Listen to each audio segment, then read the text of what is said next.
Salam, daxilinizdəki potensialın hazırki reallıqdan daha böyük olduğunu hiss edirsiniz, amma sanki irəli getmək istəyəndə görünməz bir divara dəyirsiniz. Elədir. Bugün biz məhz bizi saxlayan o divarların əslində nədən hörülüdüyünü və ən əsası onları necə aşacağımızı danışacağıq. Tamamilə doğru. Bu, həqiqətən də çox vacib bir məsələdir. Çünki ətrafımızda nə qədər istedadlı, çalışqan, amma öz potensialının çox altında bir həyat yaşayan insanlar var. Hə, çoxdur. Göndərdiyiniz xülasədə də vurğulanan bir məqam var ki, heç kimsə hər yuxudan oyanıb bilərəkdən demir ki, mən bugün hədəflərimi kiçildəcəyəm və ya xəyallarımdan imtina edəcəyəm. Amma nədənsə günün sonunda çox vaxt bu baş verir.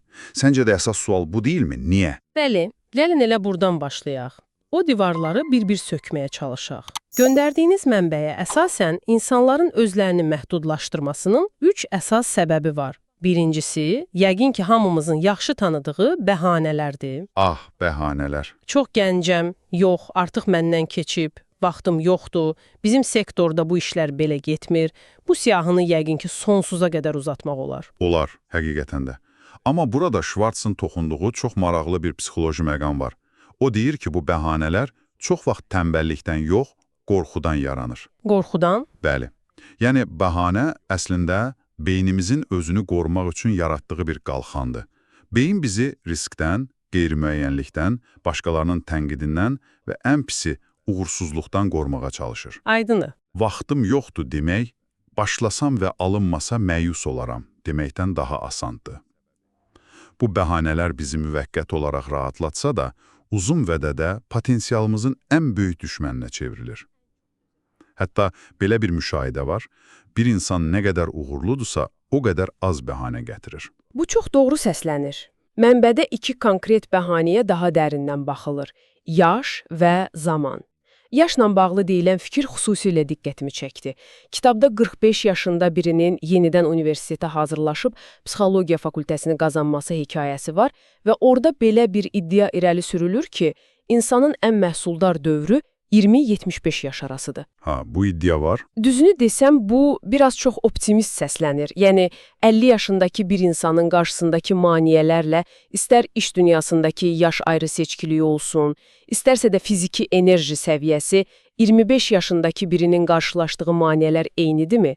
Bu sadəcə bir düşüncə tərzi dəyişikliyi ola bilərmi? Çox yaxşı sualdır və bu tənqidi yanaşmadır. Əlbəttə ki, kitab reallığı inkar etmir. 50 yaşındakı insanın reallıqları fərqlidir. Amma əsas argument budur. Biz bu reallıqları divar kimi görürük, yoxsa bir maneə kimi? Fərq nədədir ki? Divar keçilməzdir, maneə isə aşıla bilər. Kitabın demək istədiyi odur ki, biz çox vaxt artıq 50 yaşım var deyib qapını bağlayırıq. Amma 50 yaşım var, buna görə də gənclərdən fərqli olaraq mənim həyat təcrübəm və səbrim var. Bundan necə istifadə edə bilərəm sualını versək, qapı açılır. Yəni, məsələ reallığı görməzdən gəlmək yox. Qətiyyən, məsələ reallığın içindəki fürsəti görməkdir. Yanaşma fərqidir. Anladım. Bəs bu bəhanə xəstəliyi dediyimiz şeydən praktik olaraq necə qurtulmaq olar?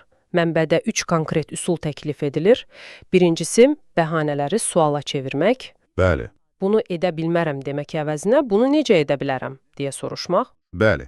Çünki birinci cümlə beyni söndürür, İkinci cümlə isə işə salır. Bu vəzifə üçün təcrübəm çatmır cümləsi bir son nöqtədir. Amma təcrübə əskikliyimi aradan qaldırmaq üçün növbəti 30 gündə konkret hansı addımları ata bilərəm sualı bir başlanğıcdır. Beyin avtomatik olaraq həll axtarmağa başlayır. Tamamilə. İkinci üsul isə bəhanənin emosional kökünü tapmaqdır. Yəni, layihəmi təqdim etməyə hələ hazır deyiləm, bəhanəsinin arxasında çox vaxt tənqid olunmaqdan və ya rədd edilməkdən qorxuram hissi dayanır. Düzdür. Bu qorxunu etiraf etdiyimiz an həll yolu da asanlaşır. Məsələn, layihəni birdən-birə böyük auditoriyaya təqdim etmək əvəzinə əvvəlcə güvəndiyiniz 1-2 dostunuza göstərib rəy ala bilərsiniz. Üçüncü üsul isə çox praktikdir. 24 saatlıq bəhanə pəhrizi. Bu, maraqlı səslənir, amma realdır. Yəni, həqiqətən də bir müştərinin təcili işi çıxanda çox məşğulam deyə bilməzsən. Kitabda bir səbəblə bəhanə arasındakı fərq izah olunurmu? Əla məqamdır. Bəli, izah edilir və fərq çox önəmlidir. Bəhanə qapını bağlayır. Müştərinin işi çıxdı, ona görə bugün idman edə bilməyəcəyəm. Nöqtə. Vəssalam. Səbəb isə reallığı qəbul edib yeni bir qapı açır. Müştərinin işi bugün prioriteti ələ aldı, buna görə də idman üçün ayırdığım vaxtı sabah səhər tezdənə planlayıram. Fərqi görürsünüzmü? Görürəm. Birincisində siz qurbansınız. Hadisələr sizi idarə edir. İkincisində isə siz idarə etməni ələ alırsınız. Ay sağ ol. Bu pəhrizin məqsədi reallığı inkar etmək deyil, reallıq qarşısında gücsüz qalmaq vərdişini qurmaqdır. Deməli, birinci divar bəhanələrdir. Bəs ikinci maneə nədir? Mənbədə bu, özümüzlə bağlı yanlış inanclar adlandırılır. Xüsusilə də zəka məsələsi. Mən onun qədər ağıllı deyiləm və ya məndə o istedad yoxdur kimi fikirlər. Bəli. Və kitab burada çox cəsarətli bir iddia irəli sürür. Davranış və münasibət zəkanı demək olar ki, hər zaman üstələyir. Bu həqiqətən də cəsarətli iddiadır. Axı bizə həmişə öyrədilib ki, dünyanı dəyişən dahilərdir, IQ səviyyəsi yüksək olanlardır. Kitab demək istəyir ki, orta səviyyəli zəkaya, amma inanılmaz dərəcədə böyük əzmə və düzgün münasibətə sahib olan bir insan, Bəli. tənbəl bir dahidən daha çox uğur qazanacaq. Real həyatdan buna bir nümunə düşünə bilərik. Tamamilə. Elə bunu demək istəyir. Çünki dahilik çox vaxt bir tələyə çevrilir. İnsanlar ağıllı olduqlarına güvənib, vərdişlər formalaşdırmırlar. Sistem qurmaq əvəzinə ilham gözləyirlər. Hə, anladım. Bunu belə təsəvvür edin. Qarajda heç vaxt sürülməyən bir Ferrari faydasızdır. Amma hər gün istifadə edilən etibarlı bir sedan sizi minlərlə kilometr irəli apara bilər. Uğur qazanan insanlar çox vaxt ən ağıllılar deyil, ən ardıcılı olanlardır. Müsbət münasibəti vərdişə çevirənlərdir. Yəni, zəkalarının çatışmayan tərəflərini çalışqanlıqla kompensasiya edirlər. Düzdür, çalışqanlıqla, öyrənməyə açıq olmaqla və insanlarla düzgün münasibət qurmaqla. Aydındır. Deməli, bəhanələri idarə etsək, zəka haqqında yanlış inanclarımızı kənara qoysaq belə, otaqda hələ də böyük bir canavar qalır. Əksər insanı yolundan saxlayan o əsas maneə, qorxu. Bəli. Uğursuzluq qorxusu, insanların nə deyəcəyi qorxusu, yeni bir şeyə başlamaq qorxusu. Bəli. Üçüncü və ən böyük divar qorxudur. Və burada kitabın verdiyi ən güclü fikirlərdən biri budur. Qorxu onun üzərinə getmədikcə böyüyür, hərəkətə keçdiyin anda isə çökür. Hə, Məsələn, vacib bir təqdimatdan əvvəl günlərlə, hətta həftələrlə stres keçirə bilərsiniz. Beyninizdə min cür fəlakət ssenarisi qurarsınız. Amma təqdimata başlayıb ilk cümləni dediyiniz an, o böyük qorxunun əhəmiyyətli dərəcədə azaldığını hiss edirsiniz. doğrudur, bu hamıya tanışdı. Çünki qorxunu böyüdən şey gözləmək, təxirə salmaq və təxəyyülümüzdür. Hərəkət isə onun dərmanıdır. Mənbədə deyilir ki, özgüvən hərəkətin səbəbi deyil, nəticəsidir. Bu sanki bizə öyrədilən hər şeyi başayaq çevirir. Tamamilə. Biz həmişə düşünürük ki, əvvəlcə özümə güvənim gəlsin, sonra o addımı ataram. Amma kitab bunun əksini deyir. Bəs yaxşı, bir insanın zərrə qədər özgüvəni yoxdursa, o ilk addımı necə atsın? Bu, biraz toyuq yumurta məsələsinə bənzəmirmi? Tamamilə haqlısınız. Bu, klassik bir dilemmadır. Kitabın izahı belədir. Biz özgüvəni sehirli bir his kimi gözləyirik. Amma əslində o, kiçik, dürüst və ardıcıl addımların toplanmasından yaranan daxili bir gücdür. Yəni his deyil. His deyil, nəticədir. Özgüvənli olmaq üçün gözləmək əvəzinə güvəniləcək bir insan kimi davranmağa başlayırsınız. Verdiyiniz kiçik bir sözü tutursunuz. Bugün 15 dəqiqə kitab oxuyacağam deyirsiniz və oxuyursunuz. Hə, Bu, beyninizə bir siqnal göndərir. Mən özümə etibar edə bilərəm. Bu, kiçik etibarmar yığıldıqca, o bizim kənardan özgüvən adlandırdığımız şeyə çevrilir. Yəni, böyük bir addım atmaq lazım deyil. Sadəcə, özünüzə verdiyiniz ən kiçik sözü tutmaqla başlaya bilərsiniz. yaxşı. Bu maneələri, bəhanələri, yanlış inancları və qorxuları anladıq. Onda bütün bunların mənası nədir? Bu divarları yıxmaq üçün, yəni böyük düşünməyə başlamaq üçün ilk addım nə olmalıdır? Hər şeyin təməli, göndərdiyiniz mənbəyə görə bir addımla başlayır. Özünə inanmaq. Və ən vacibi, bunun bir his yox, bir qərar olduğunu anlamaqdır. Qərar. Bəli, qərar. Heç kim qaçmağa başlamazdan əvvəl özünü peşəkar qaçışçı kimi hiss etmir. Qaçdıqca, məşq etdikcə o kimliyə bürünür. Özünə inam da belədir. Addım atırsınız, kiçik də olsa bir nəticə görürsünüz və bu inamınızı biraz artırır. Bu artan inam növbəti biraz daha böyük addımı atmağı asanlaşdırır. Yəni, bacarmaram, beyni kilidləyir. Kilidləyir. Amma bunu necə bacara bilərəm sualı beynin bütün yaradıcı mexanizmlərini işə salır. Bəs praktik addımlara gəlincə, bu qərarı verdik, amma sabah səhər oyananda nə etməliyik? Mənbədə bir neçə konkret üsul təklif olunur, məsələn, özümüzə niyə mən olmayım ki sualını vermək. Bəli, bu çox güclü bir sualdır. Çünki biz adətən uğurlu insanlara baxıb, onları fövqəladə varlıqlar kimi görürük. Amma bu sual sizi onlarla eyni müstəviyə qoyur. Onlar bacarıbsa, mən niyə bacarmayım? Düzdür. İkinci praktik addım isə ətrafınıza, yəni zehni qidanıza diqqət yetirməkdir. Bəzi insanlar var ki, onlarla 5 dəqiqə söhbət edəndə beyniniz açılır, yeni ideyalar yaranır. Bəziləri ilə söhbətdən sonra isə sanki bütün enerjiniz sovrulur, içiniz qaralır. Bu o deməkdir ki, negativ və ya uğursuz hesab etdiyimiz insanlarla bütün əlaqələri kəsməliyik. Bu biraz sərt deyilmi?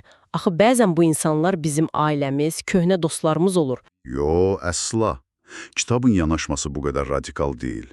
Söhbət əlaqəni kəsməkdən yox, şuurlu seçim etməkdən gedir. Kiminlə daha çox vaxt keçirdiyinizə, kimin fikirlərinə daha çox dəyər verdiyinizə siz qərar verirsiniz. Yəni prioriteti dəyişməkdən gedir söhbət. Tamamilə. Sizi daha yaxşı, daha xoşbəxt, daha həvəsli olmağa təşviq edən hər kəs yaxşı çevrədir. Bu, sizin kuryeriniz də ola bilər. Məşhur bir podkast aparıcısı da.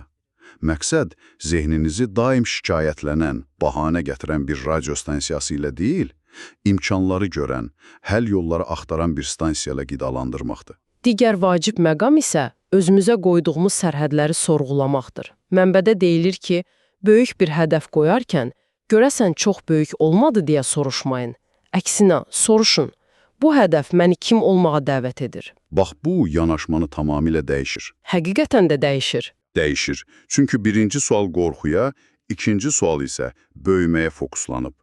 Bu hədəfə çatmaq üçün daha çox oxumalıyam, yeni insanlarla tanış olmalıyam, yeni bacarıqlar öyrənməliyəm dediyiniz an, hədəfin özü sizin inkişaf planınıza çevrilir. Hədəf artıq qorxulu bir zirvə deyil, bir səyahətdir. Tam olaraq, sizi daha yaxşı bir versiyanıza çevirəcək bir səyahət. Eynilə, özümüzə verdiyimiz dəyər də bura bağlıdır. Əgər özünüzü dəyərsiz görürsünüzsə, həyatdan daha az şey tələb edəcək, daha kiçik xəyallar quracaqsınız. Amma mən daha yaxşısına layiqəm hissi sizin davranışlarınıza yansıdığı zaman, dünya da sizə buna uyğun cavab verməyə başlayır. Və sonda bütün bu deyilənləri bir-birinə bağlayan, bəlkə də ən güclü tövsiyə gəlir, hərəkətə keçmək. Çünki düşünmək, planlamaq, oxumaq sizi ancaq hazırlayır.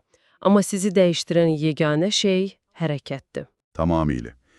Hərəkət xəyallarınızla reallıq arasındakı körpüdür və o körpünü qurmaq üçün nəhəng qəhrəmancasına addımlar atmaq şərt deyil. Mənbə də buna mikro hərəkətlər deyilir. Mikro hərəkətlər. Bəli, bu həqiqətən də qorxunun ən böyük dərmanıdır. Yaxşı, gəlin bu mikro hərəkət ideyasını daha real edək. Tutaq ki, mənim böyük, qorxulu hədəfim bir kitab yazmaqdır. Bu fikir özü belə məni iflic edir. Bir cümlə yaz deməkdən başqa, növbəti 10 dəqiqə ərzində hansı mikro addımı ata bilərəm? Əla nümunədir. Bu vəziyyətdə ən yaxşı mikro hərəkət heç yazmaqla bağlı olmaya da bilir. Məsələn, sadəcə kompüterdə bir sənəd açıb, ona 5 fərqli başlıq variantı yazmaq. Və ya sadəcə masa üstündə mənim kitabım adlı bir qovluq yaratmaq. Fikir budur ki, məqsəd kitab üzərində irəliləyişə nail olmaq deyil, hərəkətsizliyi qırmaqdır. Sadəcə başlamaq. Bəli, bu öz qorxunuza qarşı oynadığınız kiçik bir psixoloji oyundur. Mən bir dəfə vacib bir satış zəngi etməkdən dəhşətli dərəcədə qorxurdum. Atacağım mikro hərəkət sadəcə şirkətin telefon nömrəsini tapıb bir kağıza yazmaq oldu. Zəng etmək məcburiyyətində deyildim. Amma təkcə bunu etmək, növbəti addımı, telefonu ələ almağı 10% daha az qorxulu etdi. Aydındır. Bu kiçik cəsarət tələb etməyən addımlar yığıldıqca o böyük qorxular öz-özünə əriyir. Beləliklə, bütün bu müzakirəmiz sanki tək bir nöqtədə birləşir. həyatımızın sükanını öz əlimizə almalıyıq. Bəhanələrin, başqalarının fikirlərinin və ya keçmiş uğursuzluqların bizi idarə etməsinə icazə verməməliyik. Düzdür. Heç kim kənardan gəlib bizim alnımıza, hadi artıq özünə inan deyə bir mühür vurmayacaq. Bu, hər gün verdiyimiz kiçik qərarların və atdığımız mikro hərəkətlərin cəmidir. Göndərdiyiniz xülasədəki o gözəl cümlə ilə bitirmək istəyirəm. Başlamaq üçün mükəmməl olmağımıza gərək yoxdur, amma mükəmməl olmağımız lazımdır. Çox gözəl yekunlaşdırdınız. Və sizə düşünmək üçün bir son fikir də əlavə etmək istərdim. Biz bugün daha çox sizin öz düşüncənizi, öz həyatınızı necə dəyişə biləcəyinizdən danışdıq. Bəs heç bunu düşünmüsünüzmü? Siz böyük düşünməyə və öz potensialınıza doğru addım atmağa başladıqda, sizin bu yeni enerjiniz, bu yeni baxış bucağınız, ətrafınızdakı insanlara da fərqində olmadan öz potensiallarını kəşf etmək üçün necə bir icazə verir? Maraqlı fikirdir. Bəlkə də məsuliyyətiniz təkcə öz potensialınıza qarşı deyil, həm də başqalarında oyada biləcəyiniz potensiala qarşıdır.